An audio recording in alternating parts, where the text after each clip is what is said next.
Somewhere in the southern states of America, there was a young man who was the best, the hottest blues guitar player of his generation. And he was really good, and he loved to take his guitar out and play whenever possible, parties, get-together, whatever, anywhere where people would listen. And this led to him having quite a good following amongst the local young women.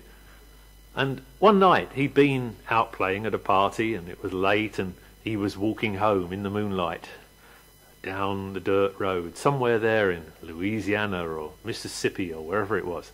You've seen it on the telly, you know, the land is absolutely flat. There's a red dirt road stretching into the distance, dead straight. Field of tobacco on one side, field of cotton on the other, and nothing else much to be seen at all, apart from perhaps a broken down fence post or a mineral water bottle laying in the road or something like that. Well, as he was walking down this empty, deserted road, miles from anywhere, he became aware of footsteps behind him, and these footsteps were going just a little bit faster than he was. So he started to walk a little bit faster because he didn't like the idea of meeting anyone on that kind of deserted road at that hour of night. But as he went faster, the footsteps behind him went faster, and so he went faster and the footsteps behind him went faster, and however fast he walked, he was gradually overhauled by these footsteps coming up from behind. Overhauled, the footsteps drew level, they gradually got in front of him, and out of the corner of his eye he saw a little old man walking by, also carrying a guitar case.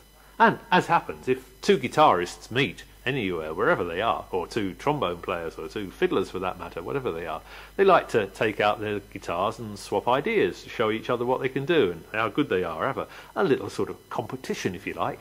So that's what they did, there and then, in the moonlight, in the middle of nowhere. They started off with the things that everybody always plays. And off they went into one of umpteen blues that starts like that. And they were good, they could both play that, that was okay. What else does everyone know? And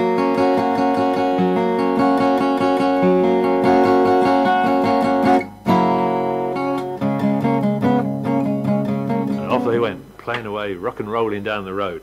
And they were good, they were both good. And the young man was a bit worried, in fact. The old bloke seemed very good.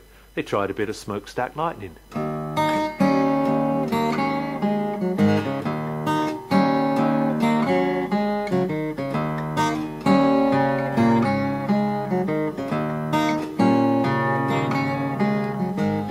Yeah, that was okay. They went on, they tried John Lee Hooker.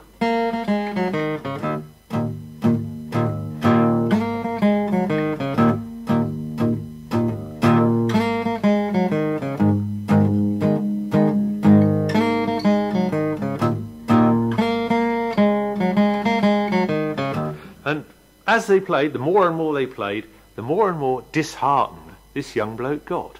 Because he was good, but the old bloke was just that bit better.